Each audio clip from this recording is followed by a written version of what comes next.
El Gobierno Nacional decidió por decreto terminar con el problema de las paritarias a través de CETERA, a través de la confederación que nuclea a los docentes de todo el país. De esta manera no establece un piso para que los gobernadores tengan mayor facilidad en la negociación. La semana pasada el gobernador de la provincia de Santa Fe, Miguel Lifchis, acá en nuestros estudios, dijo que el gobierno no debería meterse ni siquiera en fijar pisos salariales, por ejemplo, como hizo el ministro Triaca la semana pasada, estableciendo un piso, mejor dicho, un techo del 15% para la negociación paritaria. Vamos a ver qué dicen los dirigentes sindicales. Ya CETERA puso el grito en el cielo por esta decisión del gobierno y estamos ahora con Gustavo Teres de AMSAFE y con Martín Lucero de SADOP para hablar de este tema. Gracias por venir a los dos. No, gracias por invitarnos. ¿Mejor o peor esto? No, esto es peor. Me parece que es un retroceso muy grande, inclusive en términos de lo que uno tiene que analizar, de lo que es la calidad democrática, digo, de un gobierno que se preciaba de que iba a instalar el diálogo, que iba a pasar la brecha, que era el gobierno que aceptaba el pluralismo, el libre juego de ideas. Es un gobierno que empieza a funcionar fundamentalmente por decretos.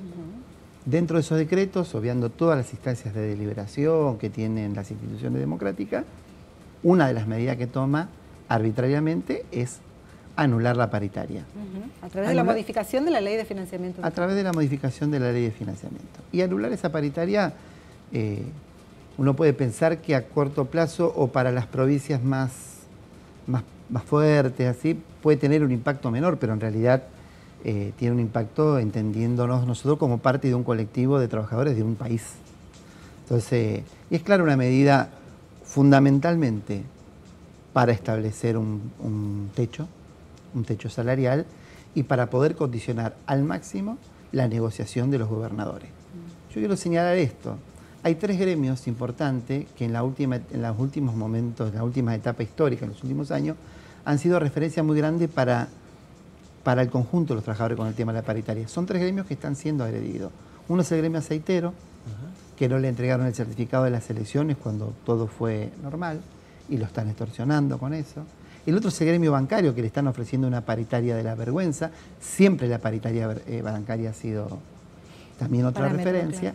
Y la tercera es la CETERA, el gremio docente, que pasa a ser una paritaria como una referencia nacional más general, ¿no? Y bueno, los tres gremios han sido agredidos. Un gobierno que tiene hasta ataques de sincericidio, si vos querés, porque Larreta dice, tenemos que terminar con eso de la indexación salarial, ¿no? De que indexar a través del crecimiento de la inflación los salarios. Dice, porque nunca vamos a combatir la inflación. Está diciendo o está hablando por boca del gobierno nacional y está diciendo una barbaridad, ¿no? ¿Qué significa eso? Traducido, que somos los trabajadores quienes debemos pagar el costo de la crisis en estas políticas de devaluación y de crecimiento de inflación. Gustavo, perdón, Martín. No, a mí me parece, en el mismo sentido de lo que dice Gustavo, ¿no? Esto tiene un gran condimento político, que es una definición estructural que tiene que ver con que los sectores más vulnerables paguen el precio de los ajustes, ¿no? O sea, cuando Larreta dice hay que cortarla con la inflación y la inflación se corta de esta manera, está adoptando una filosofía política que es ni más ni menos que planchar el consumo, es decir, si la gente no tiene plata para comprar, los precios no van a subir. O sea, la ley de oferta y demanda más tradicional del liberalismo, que a su vez está súper avanzada y súper agotada. O sea, los liberales modernos hacen otras cosas, ¿no? Si no, fíjense en otros países del mundo. Sinceramente, cuando hablan del gobierno de CEOs, a mí siempre me llama la atención, porque en realidad estos serían CEOs de segunda marca, de segunda selección. Porque en el capitalismo los grandes CEOs, las empresas se pelean por sacárselo, no por mandarlo al sector público. Entonces yo me pregunto de CEO de qué podría trabajar Triaca, por ejemplo. Ninguna empresa privada posiblemente no pudiera ser jefe de compra de un pequeño local comercial. Y en este sentido me parece que es fundamental lo que dice Gustavo, ¿no? O sea, la paritaria docente nacional es una referencia de 1 millón de trabajadores del sector público. No son ni 3 ni 4, son 1 millón. Sí. Eso es una referencia que se traslada inmediatamente al resto del empleo público. Sí. O sea, lo que acuerden los docentes es una referencia para el resto del sector público. Y como espejo también para el sector privado. O sea, todo lo que acuerde el general de lo público es muchas veces el piso de lo que acuerda el sector privado. Entonces, en realidad, hacer dinamitar la paritaria docente tiene por objeto empezar a dinamitar todas las discusiones salariales de todos los trabajadores de la actividad, sea del sector público o del sector privado. Ahora, si los gremios dicen no aceptamos el techo del 15%, acá también, la semana pasada, dijo, para mí es negativo, lo dijo el gobernador de la provincia de Santa Fe, Miguel Lichi. Entonces, si ustedes no lo quieren, el gobernador tampoco lo acepta, se sientan, negocian y dicen, la inflación fue del 24, establecemos un aumento del 27. ¿Hay algún problema si Santa Fe resuelve eso? No, sería saludable que el gobernador se comprometiera públicamente y en la práctica en ese posicionamiento. Nosotros creemos que el gobierno nacional está intentando condicionar a los gobernadores a través de dos mecanismos. Uno es el pacto fiscal, sí, que claramente también tiene toda una intencionalidad extorsiva, y otra es intentar ponerle techo a las paritarias, o sea, controlar el déficit fiscal, inclusive en la provincia, a través del achatamiento y ponerle techo de los ajustes salariales. Nosotros esperamos que el gobierno no actúe en el mismo sentido, ¿no? Que claramente fortalezca la paritaria provincial, que pase inclusive muchas paritarias y buenas paritarias provinciales, también puede fortalecer la posición del colectivo de trabajadores a nivel nacional.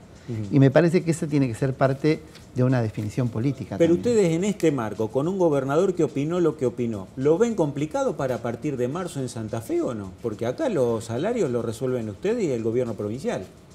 El año pasado tuvo sus complicaciones también. Digo, los paros eran paros provinciales y paros nacionales el año pasado. Después hay toda una situación de tensión que se da en una dinámica de lo que significa el conflicto social y la puja distributiva, donde el gobierno dice puedo 24 y nosotros pensamos que puede más, y que en todo caso nosotros sostenemos que en los últimos años muchas de las paritarias ni siquiera le han empatado al poder adquisitivo. Lo decimos en la última etapa del gobierno anterior y en toda la etapa de este gobierno, por lo cual esa discusión sigue estando presente. Nosotros saludamos que el gobernador diga eso, hay que verlo en la práctica después. Pensamos que las grandes provincias tienen autonomía para manejarse en eso. Y después nosotros vemos cómo intentan condicionar e inclusive establecer una batalla tipo grieta, donde parece que la provincia de Buenos Aires fuera todo el país, e intentan condicionar manipulando y condicionando todo. Martín. Claramente para nosotros no es todo lo mismo, digamos. Esta es la realidad. Nosotros tenemos que marcar una situación de diferencia con la provincia de Santa Fe, que más allá de que el proceso paritario tiene sus complicaciones que son propias de las tensiones del proceso paritario, Santa Fe nunca borró la paritaria, todo lo contrario.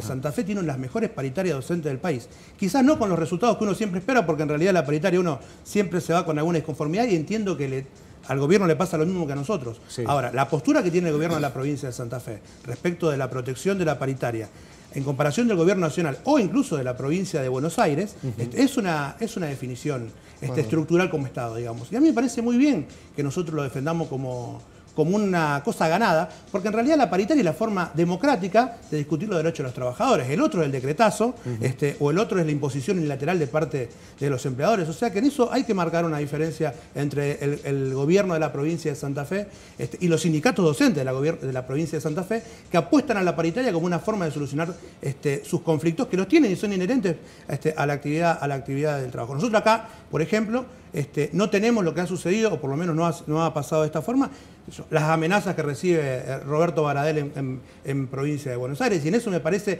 que el gobierno de Santa Fe ha tenido una postura clara en condenar todo ese tipo de situaciones, incluso la represión en la escuela itinerante en su momento, en la cual el mismo gobernador lo repudió a la ministra de Educación. Eso, la verdad sea dicha, eso tiene que marcarse. Ahora, ¿esto quiere decir que no va a haber conflictos en Santa Fe? No, porque la lógica, nuestra lógica, digamos, exige diálogo, exige a veces conflicto, pero lo que siempre ha habido en estos últimos 8 años o 9 años que lleva la paritaria es acuerdo. Entonces, cuando vos sacás la cuenta de los días de clase que se perdieron en las provincias donde no hay paritarias y los días de clase que supuestamente se perdieron en la provincia de Santa Fe, siempre la cuenta de Santa Fe va a ser más baja. ¿Por qué? Porque hay una herramienta, hay un instrumento al que se apuesta como política de Estado, que es la paritaria. Claro, pero no siempre empiezan las clases, porque la medida docente es siempre no empezamos las clases, ¿no? ¿Este año empiezan o no empiezan las clases?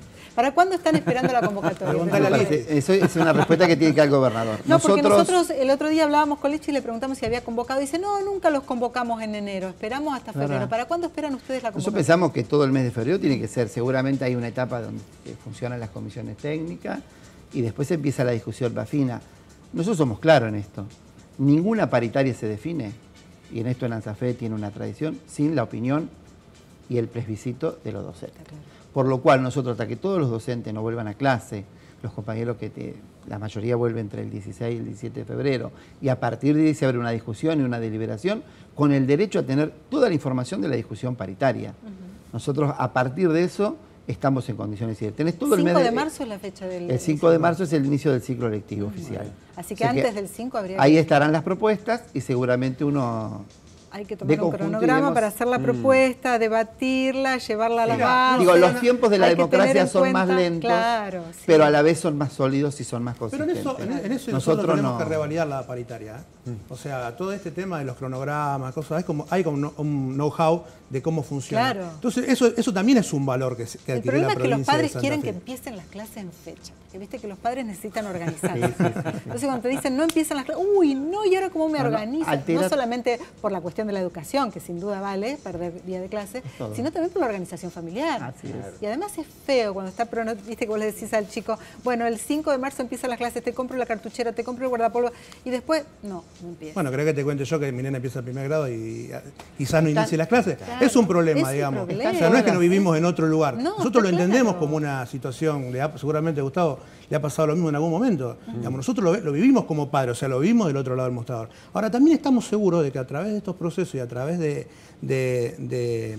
esta forma en la que tenemos de trabajar, Santa Fe tiene un cuerpo docente y tiene condiciones de trabajo docente mejores que las otras provincias y tiene posiblemente, si existiera una evaluación normal y racional de los parámetros en los cuales se está llevando adelante la tarea educativa en Santa Fe. Santa Fe trabaja mucho mejor y la educación que se recibe en Santa Fe es mucho mejor que la que se recibe por ahí en otras jurisdicciones que han sido menos beneficiadas y tienen otro tipo de procedimientos. ¿Vos estás de acuerdo con eso, Gustavo? Mira, yo te digo una cosa, primero para empezar esto del inicio del ciclo lectivo. Yo hace 34 años que soy docente, nunca dejé de dar clases con algunas horas, ahora soy director de la Escuela Normal 3, por lo cual mis expectativas y mi planificación no solo son en términos gremiales, sino en términos de la tarea cotidiana, claro. Donde vos tenés que planificar los exámenes, están las mesas las previas, los exámenes previos. Nosotros volvemos el 15 y al día siguiente ya empezás con las clases, no es que no empezás con las clases formales. Y entonces tenés todas las expectativas de recibir a las nuevas generaciones, los chicos, las charlas y los encuentros de bienvenida con los chicos de primer año. Digo, todo eso genera y tiene que ver con lo que uno decide. Ahora, la calidad educativa en esta provincia y en el país está asociado no solo a conquistas docentes, sino a conquistas que tienen que ver con la mejora del sistema de educación pública, con la mejora de las condiciones de trabajo y de aprendizaje de los chicos. Ya lo decía, porque nosotros cuando decimos el tema de las condiciones de trabajo, de los edificios, ya lo decía Comenio, que las escuelas no son el telón de fondo, sino que son los edificios escolares son constitutivos del proceso de enseñanza-aprendizaje, por lo cual uno apuesta a todo. Nosotros creemos que la historia de los gremios de Santa Fe y la tradición de la educación pública y del compromiso educativo de la comunidad toda ha hecho que esta provincia tenga experiencias mucho más novedosas, mucho más sólidas que muchas de las otras provincias. Bien. Hay que pensarlo en la dinámica social de gobiernos que han aceptado los reclamos de la comunidad educativa y de gobiernos que han sido sensibles muchas veces en todo caso a esos reclamos. Nos veremos en marzo otra vez, ¿eh? Por supuesto. ¿Con clase o sin ella? Así es. Nos veremos en marzo. Gracias por venir a los dos. Gracias.